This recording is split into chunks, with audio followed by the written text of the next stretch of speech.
Hey everyone, so this is going to be the first of a video series that I'm going to call The Guns of Grandmaster. I set out to become a Grandmaster, I'll say 2 years ago, but I mean it's been an ongoing journey for the over a decade I've been in the shooting sports. And along the way I found that to be mostly a personal journey and an exercise in mental discipline. I'm firmly of the opinion that once you're A class, you have all the technical skills you need to be a Grandmaster, but there's a lot more development that goes into that to be able to execute at a high level with some level of consistency, which is ultimately what it is. Your rolling average of your classifier scores gets to a certain level, and that's what a classification is.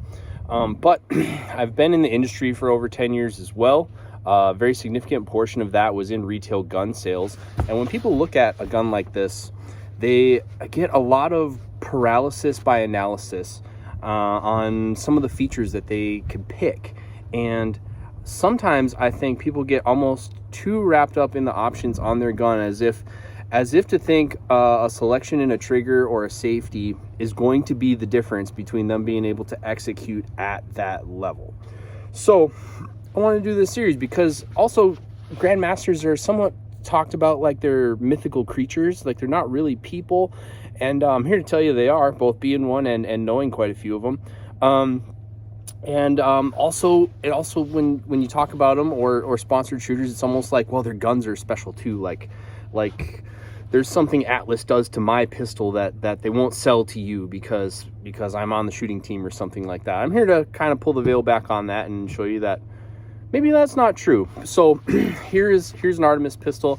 I ordered this with the intent of this being the gun that I made Grandmaster in limited optics when that became a thing. Been shooting with Atlas Gunwares for several years, been shooting 2011 style pistols for several years. I've owned some from various manufacturers, and this was the culmination of everything that at this point in time I thought was what I wanted in a perfect 2011 pistol to go and shoot at that level with. I picked, a short trigger, a biased wide safety, because I'm left-handed, but I got the wide unshielded safety. I got the palm swell on both sides, full palm swell on both sides. I picked the Artemis, the 4.6 inch barrel with the sight block. This was gonna be the one that I was gonna do it with, and in that time it took for this pistol to get built, I actually did it with this one, which is none of those things. All right, so part of my inspiration here for making this video is to show you some of the specifics up close of the guns, but also to show you that it doesn't necessarily what gun you do it with, because it's not really about the gun. So this is the gun that I first ever classified in anything at Grandmaster with. I made Grandmaster in limited optics. I think I was one of the first 4 to do it. I'm still on, as of this recording, I'm still on the USPSA top 20 for that. But this is the gun I had at the time. A little bit of backstory on this gun. This is one of the first Athenas that was ever made. I don't think I had the first one, and I don't know that I was necessarily the inspiration, but I was asking for a gun like this at the time because I was shooting an Artemis in open division, and I was starting to do some more law enforcement oriented demos and trainings. And so showing up with an open class gun just is it's out of place there. So I wanted more of a conventional style pistol. And so they started making these, I think for at least part of the reason to shut me up. But they just started making them like, I guess why would anybody want that? And it has since turned out to be one of their better selling models. But this is one of the first ones. And it's an old style gun. So it actually came to me, it had a tactical magwell on it at the time. This is from the era where they were using the Chile grips. This is post PT. So they were doing PT grips for a long time. They moved into the Chile grip. So this is an aluminum Chile grip. And then this is one of the first pistols with a 4.6 inch barrel. This one has a medium trigger in it. And then it has an ambi tactical style safety on it. It is a little bit wider on my strong side than on the off side, but not not very much. So I would say this is pretty conventional to what you would see in ambidextrous 2011, 1911 style safeties. This one actually has the heavier of the two trigger jobs. You can select sub 2 pounds or an average of 3 pounds is currently the drop down in the menu. I actually pick the heavier trigger. The guns I've had with lighter triggers, I've actually turned them up because when I do single hand only shooting, I will have a tendency to bump fire some of those guns. If you look back to a super old Atlas Gunworks video, Adam actually did a video showing how to tune the tri-leaf spring inside here. And he was showing me how to do it, and for my gun, because I was having this problem where if I was shooting single hand only, I would bump fire it, and putting a little bit more spring pressure or resistance, if you will, into the trigger helped eliminate that. And I've since grown to like that. I don't necessarily need a trigger to be light. I need it to be crisp and precise, but having a little bit more weight in it, a little bit more spring weight, if you will, from the tri-leaf spring, it gives me a little bit more feedback on my finger so that I can feel what the trigger's doing. I'm subconsciously a little bit more aware where the positioning is of the trigger, so I feel that gives me a bit more control. So the last several Atlas pistols that I've ordered, I specifically order them with the heavier of the two trigger options. You don't need the super light trigger to do well with it. What else can you say about this pistol? This one has the black DLC version finish on it. If you're into the quote-unquote murdered out look, I do like guns that are black. I'm not a big fan of black in general, this particular one is all black. That was an offering they were doing at the time. It has aged very well. This particular gun, as of right now, I would conservatively estimate this gun has 20,000 rounds on it. That's not a flex. That's just something I documentedly kept track of. So for your reference, what's it going to look like as it gets older? The black DLC will look new-ish for a long time. Really the only wear on this gun has been places where I've done 3-gunny things to it. Kind of get the camera to focus on that there. Little places where I've dropped it or clunked it on things, and then some holster wear around the trigger guard there from the era of race holsters rubbing on that trigger guard there. That's really the only wear that this pistol shows aside from the magwell. Now I have changed the magwell. I went from the tactical style magwell to a competition style magwell when USPSA made limited optics a thing, and I was really going to chase limited optics. I put more of a race style magazine well on here. This is the original insert, so you can see how well that does not age when you do that. I haven't changed this particular insert. And then the other reason that this video took so long to come out is because at the time, this gun was wearing unreleased product. So this is one of the very early edition Vortex Defender STs. A little bit of inside baseball for folks. This is what we would call a white box sample. So when they were in a finalized version of what this dot was going to be, some of the samples we got from the OEM factory for testing and evaluation internally, this was one of those got passed around.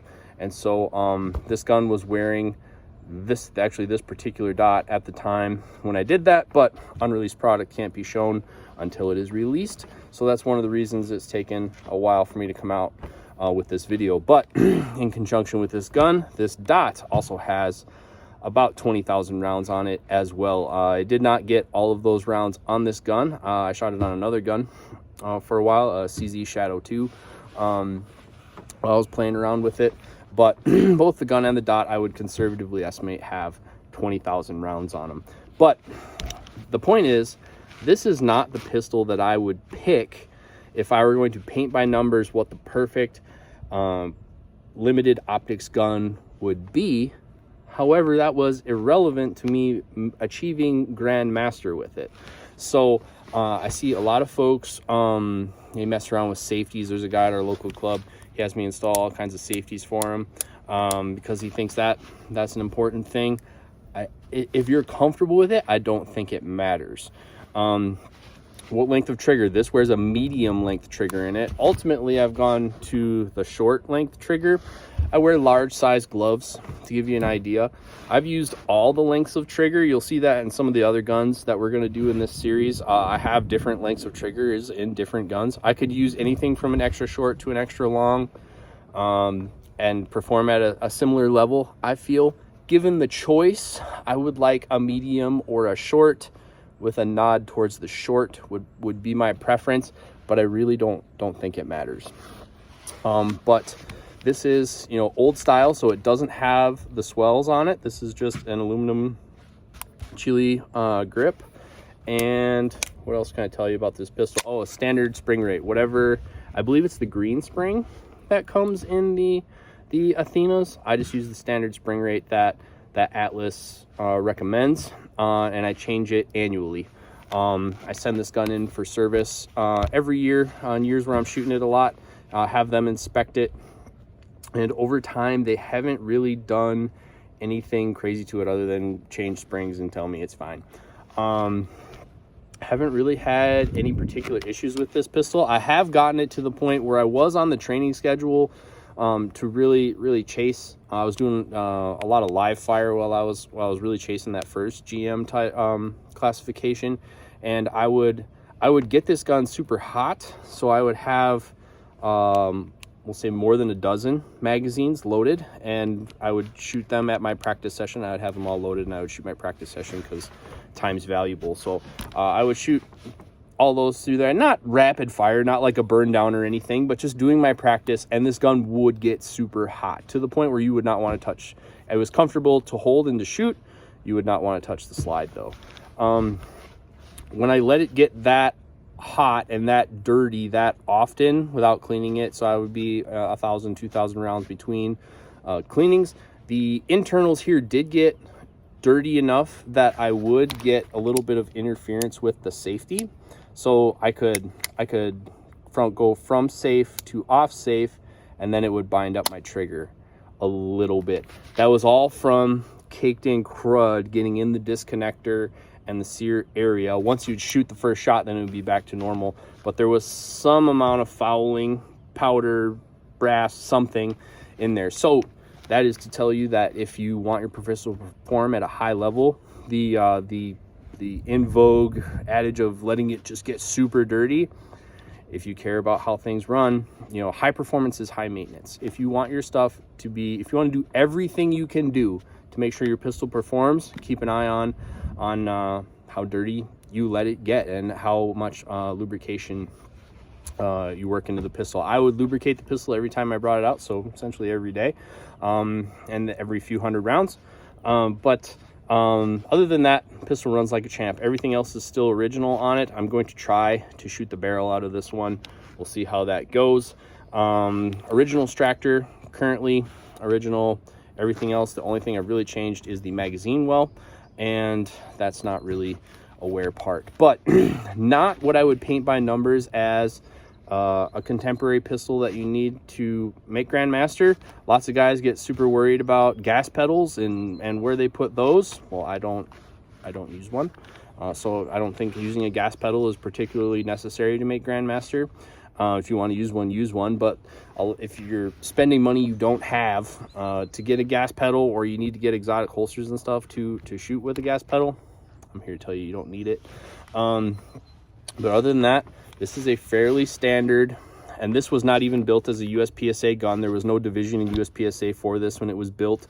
It was simply a kind of tactical style gun that would take a red dot, and that's really all it was. But it left me wanting for something different. If I were honest with you, this is not my favorite gun. So ultimately, instead of buying another Athena, I ended up buying an Artemis, and this, I would say, is my primary match gun for the divisions where it's relevant, and those are primarily the divisions I'm shooting right now. So I'm here at Texas 3-Gun Championship right now, shooting modified. This is my modified division competition gun. So between the two, I prefer the Athena and the way I optioned this one. We'll do a separate video on this one in particular and some of the things I think about that. But so I chose this on the drop downs. Like, this pistol is different in almost every way from this pistol. In the options, you can shoot both of them at a high level in the sport if you do your part. So that's what we're here to talk about a little bit. But this is the first pistol that I made Grandmaster with, and here it is, and here's what it looked like. Some of the options that I picked, and what guns like this will look like as they age. This one, I would say as of today, this one is about 4 years old. 4 years old, 20,000 rounds. That's what it looks like. And some of the options I picked on it, but really here to show you that there's not a whole lot fancy about guns that you can shoot at a high level in the sport with. I do put grip tape, now that I see that here. I do put grip tape where my thumb goes. I'm left-handed. That's just a reference. I'm not like getting traction off that. That's just an index point to tell my brain that my finger's in the right place. You see I did that on this pistol as well. And most pistols that I'm currently using, I do that on. But quick rundown, the guns of Grandmaster. Limited optics, Athena. Basic trim, simple safeties, heavy trigger, heavy. I mean, it's probably 3 pounds. And then a Vortex Defender ST. This was the gun I did it with, and you can do it too if you put your head to it. So, first in the series of the guns of Grandmaster. Stay tuned for more.